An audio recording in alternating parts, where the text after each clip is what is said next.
Projet capsule vidéo avec Arca Sud.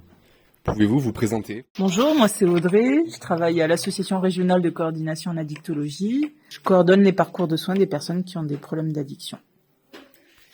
Bonjour, moi je suis Steven, je suis un adhérent du GEM. Bonjour, moi je suis Marie-Jeanne, une adhérente du GEM. Bonjour, Sandra, je suis infirmière coordinatrice pour Arca Sud. Moi c'est Marvin, animateur socioculturel au GEM Provence Verte.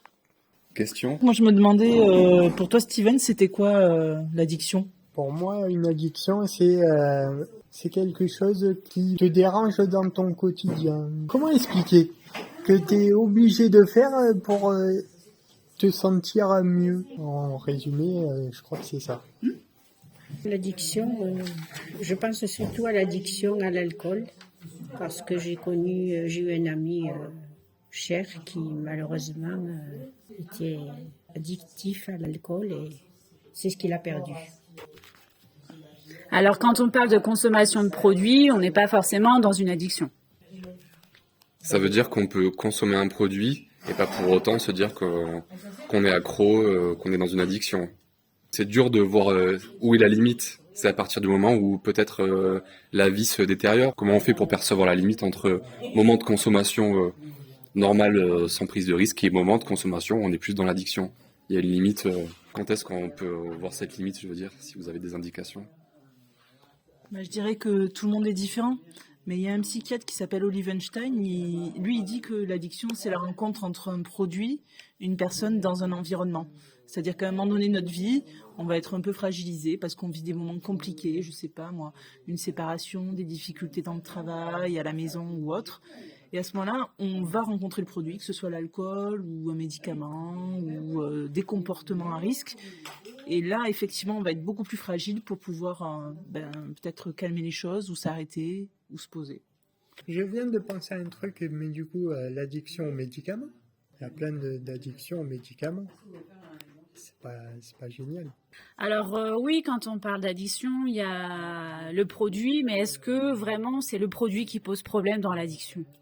Est-ce que le téléphone en lui-même, c'est lui qui pose problème? Quand on utilise un téléphone, est-ce que c'est vraiment l'objet qui pose le problème? Par exemple, la bouteille d'alcool, la boîte de médicaments.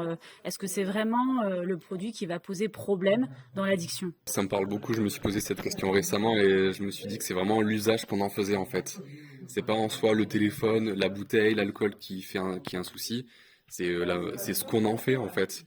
Et ça en dit long sur ce qu'on a besoin d'exprimer. Je trouve que c'est vraiment comme un curseur de ce qu'on a besoin de faire, mais qu'on n'arrive pas à le faire. Donc l'addiction se met en place parce qu'on n'arrive pas à s'exprimer. Et c'est un peu dommage de ne pas avoir d'outils plus tôt dans la vie, j'ai l'impression, pour s'exprimer à ce niveau-là. Je sais que moi, j'ai bientôt 30 ans et je commence tout juste à découvrir les sentiments, les émotions, certains noms posés sur des types de relations. Et tout ça, je l'apprends sur le tard. Et entre-temps, j'ai pu côtoyer de l'alcool, ça pourrait être une forme d'addiction et pour autant c'est un peu dur de savoir encore une fois la limite, mais ouais, c'est l'usage qu'on en fait qui est difficile, je trouve, à déterminer. En fait, il faut se dire qu'il y a une fonction là-dedans. En fait, quand tu consommes, c'est est-ce que tu viens pour le festif? Est-ce que tu viens de défoncer? Est-ce que tu viens de t'anesthésier? Parce que des fois aussi, les émotions sont trop dures à vivre. Le vide aussi. Les gens qui sont isolés, qui s'ennuient aussi, ils ont plus tendance à consommer.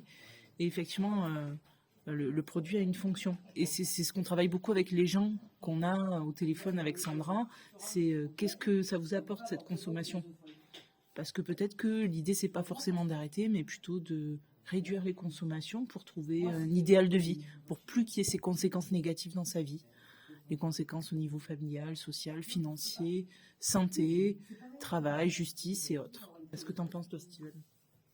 C'est vrai que c'est compliqué. Moi aussi, je me suis posé ce genre de questions, mais je sais pas trop quoi rajouter parce que là, ouais, c'est sérieux, c'est trop sérieux pour moi, je trouve.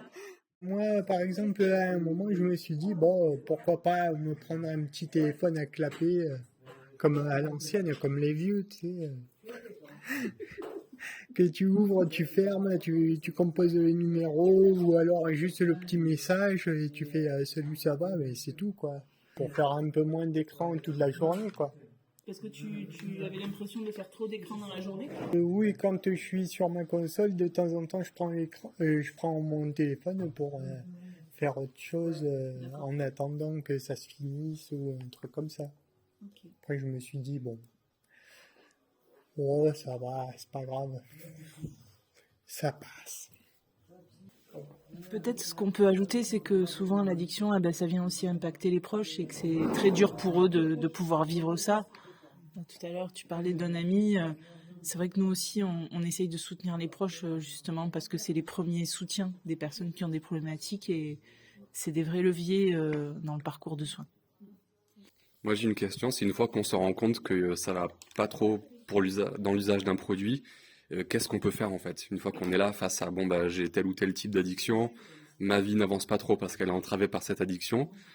Qu'est-ce qu'on peut faire en fait? Quelles ressources on peut avoir pour s'en sortir? Toujours dans l'idée d'aller mieux, d'aller bien dans la vie, et de profiter d'être bien. Alors c'est vrai que quand on a des liens sains autour de soi, ça peut être quand même aidant d'avoir un entourage qui est soutenant, mais c'est pas forcément toujours suffisant et puis c'est pas forcément aussi le rôle de l'entourage parce que c'est pas évident. Il y a les sentiments, il y a beaucoup de choses qui rentrent en question, donc ça altère aussi la manière de soutenir parfois les personnes. Donc ça va être aussi de s'entourer de professionnels de santé qui vont pouvoir vous accompagner dans ce cheminement et de reprendre un peu connexion avec le soin. Et nous, Arca Sud, on est là aussi pour ça, pour renouer avec un parcours de santé, vous accompagner sur la demande qui est la vôtre sur les consommations. Donc il peut y avoir plusieurs demandes. Et puis c'est pas une demande qui est figée dans le temps. Nous, on va accompagner la personne dans sa demande qui est aujourd'hui. Et peut-être que demain, ça en sera une autre. Et voilà, c'est quelque chose qu'on va adapter à chaque instant. En fait, notre association, notre outil principal, ça va être une plateforme téléphonique, un numéro de téléphone. Les gens peuvent appeler de 9h à 17h du lundi au vendredi. Et nous, on va recevoir les appels, c'est anonyme et c'est gratuit. Et on va discuter de ce qui leur pose problème.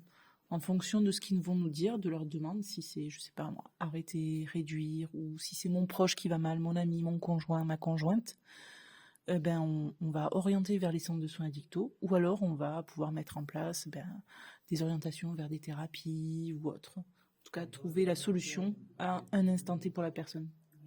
Et trouver rapidement quelque chose à mettre en place pour que au moins ça bouge, parce que la personne, elle en demande à ce moment-là et pas à n'importe quel autre moment.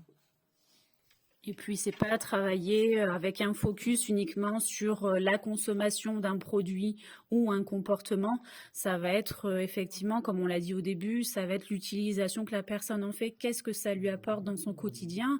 Et c'est de trouver une solution à combler par autre chose en fait, de venir explorer et de venir un peu solliciter les compétences psychosociales des personnes pour pouvoir parfois ça peut être reprendre confiance en soi, ça peut être pas mal de choses qu'il faut aller travailler avec un soutien psycho. Reprendre un peu sa vie à un moment donné et puis faire des choses qui nous plaisent aussi.